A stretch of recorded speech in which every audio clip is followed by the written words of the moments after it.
Dear students, this is the third video on the process of translation.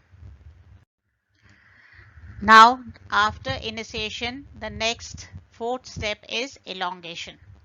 Elongation will take place under the following sequence. Number A, codon recognition. Number B, peptide bond formation. And number C, translocation. Now in this diagram, before we go into details, I'll just explain the basic steps involved in elongation.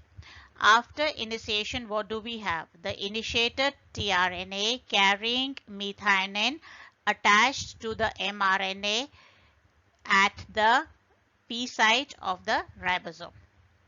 Next to this, that means next codon adjacent to the P site, next three bases adjacent to the P site is called as the A site.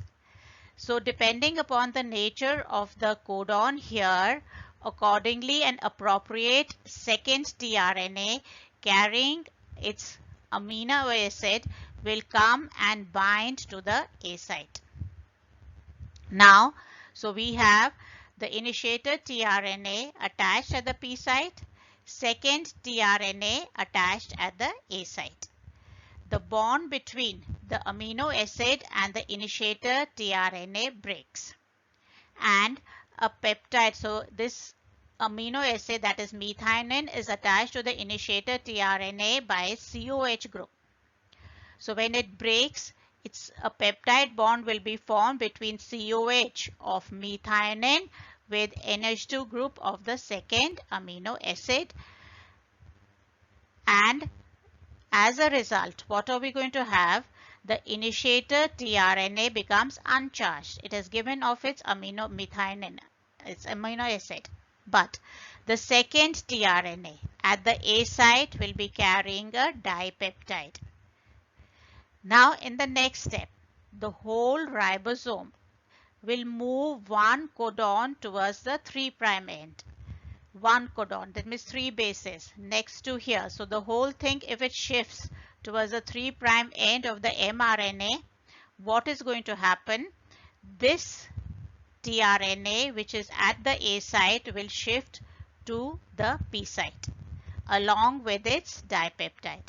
And the initiator tRNA, which has become uncharged, it has given of its amino acid, will shift to the E site. And from the E site, it is going to leave the ribosome. And this process is called as translocation. So as a result, what is going to happen? The next codon, which was here, will move to which place? To the A site, will get exposed at the A site. As a result, the third tRNA, appropriate tRNA, which can recognize the codon here with the help of its anticodon, will come and bind here. Then this bond will break. A peptide bond will be formed between these two, again followed by translocation, and in this way elongation of a polypeptide chain will take place, and the tRNA at the P site will hold a growing polypeptide chain. Now coming to the details. So this initiator tRNA after initiation having methionine is being attached where? At the P site. Now the second amino acid tRNA will come and bind at the A site. So obviously for this binding, it requires will be elongation factors, which we write as EF.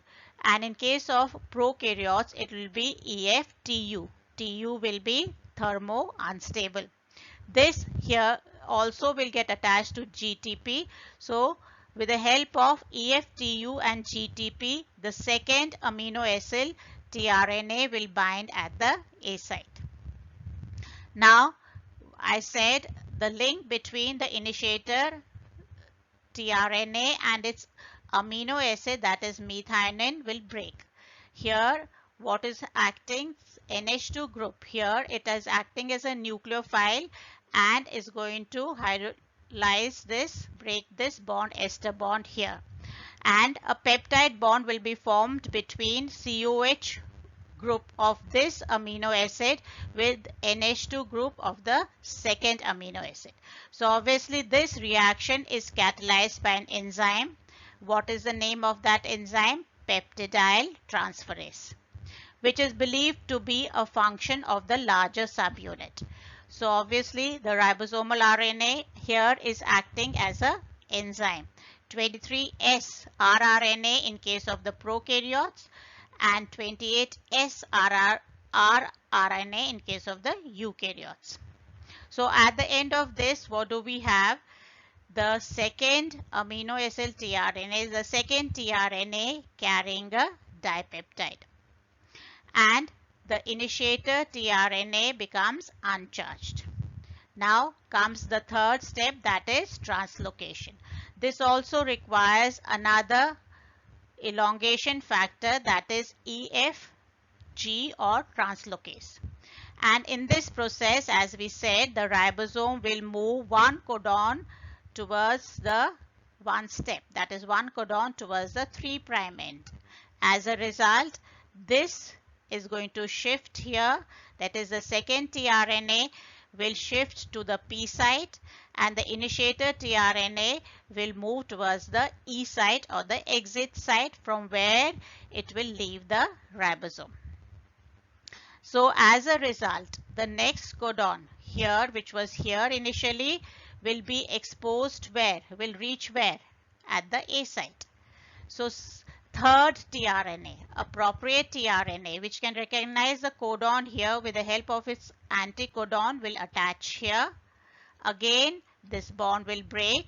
A peptide bond will be formed between these two and again followed by translocation. And in this way, there will be a growing polypeptide chain formed where? At the P site. So that's what we said when we talked about the ribosome. That is, the P site is a site where only the initiator tRNA binds, but it is also going to hold the tRNA carrying a growing polypeptide chain.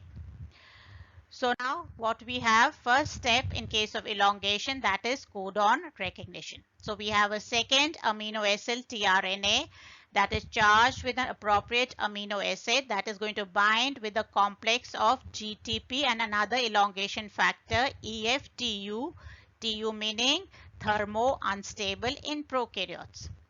And this complex will bind to which place? To the A site on the smallest on the ribosome. And this A site will be lying next to the P site. GTP here will also get hydrolyzed and what will be released? EF, TU and GDP will be released. And this EF, TU will be regenerated or made active by another elongation factor, that is EFTS, thermostable, and GTP in case of prokaryotes. Whereas in eukaryotes, the elongation factors are E, small e, EF1A and EF1B. Though this is not important, if you don't write it for the exam, it's not needed. What we concentrate mostly is process of translation in prokaryotes. Then second step, what we said was peptide bond formation.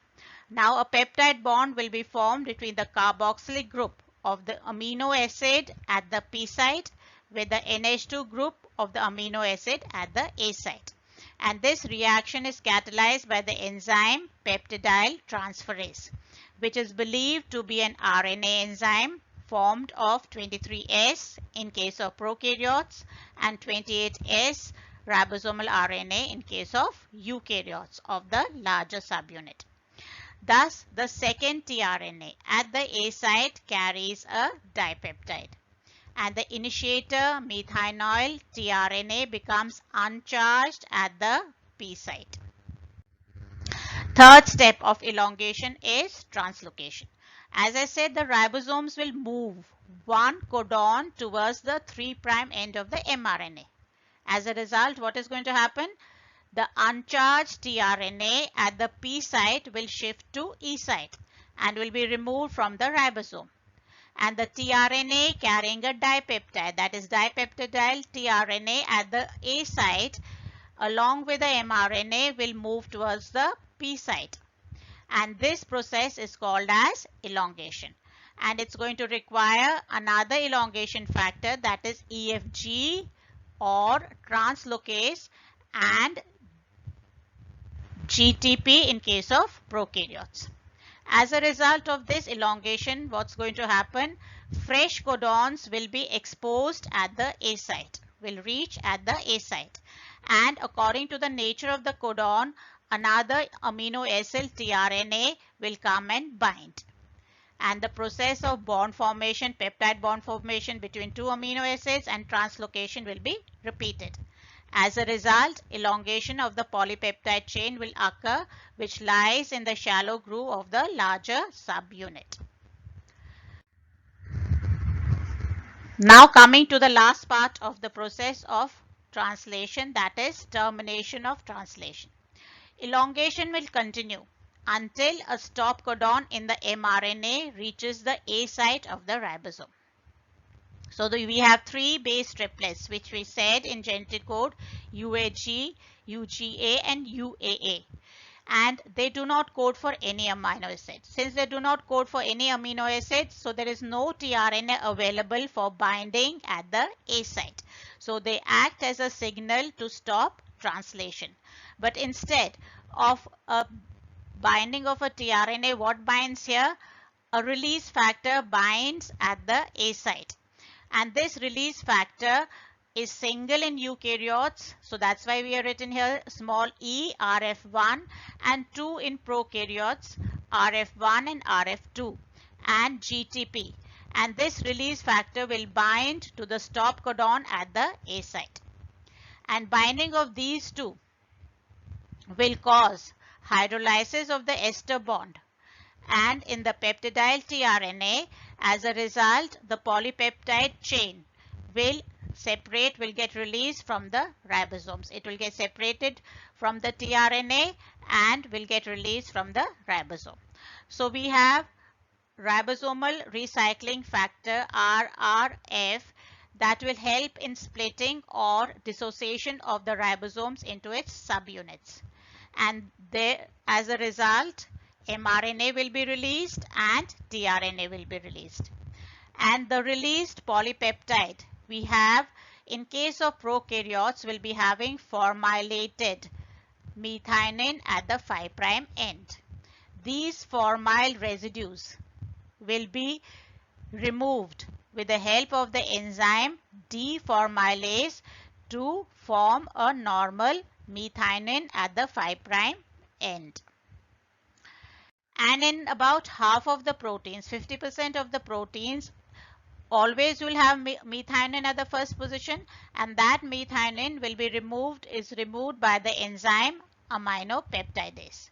And the polypeptide that is released will undergo secondary and tertiary structures to form a three-dimensional structure, and further additional processing will also take place so that a functional protein will be formed. So in this figure, what we are showing is the complete ribosome, the tRNA holding a polypeptide chain, and at the A site what is exposed is the stop codon, either UAG or UAA or UGA. And at this region what's going to bind is going to bind a release factor. So this factor is going to absorb water, cause hydrolysis of this bond, ester bond between the polypeptide chain and the tRNA at the P site. As a result, polypeptide will be released from the ribosome.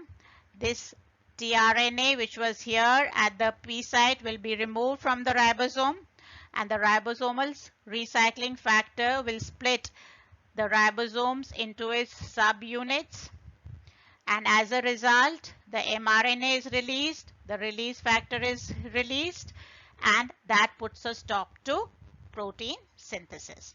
So this was all about the process of the protein synthesis in these 4 videos as I've shown. And normally, rarely you get questions related to the whole process, right? The full process of protein synthesis, that rarely occurs. What you get in steps, that is, write about the initiation of the protein synthesis, or you might get is the elongation of how does the elongation of the polypeptide chain occurs, or how termination of the protein synthesis occurs. So that's generally how you get this question as 3 marks in your board exam. So if you have any doubts, any queries, please text me. Thank you and God bless you all.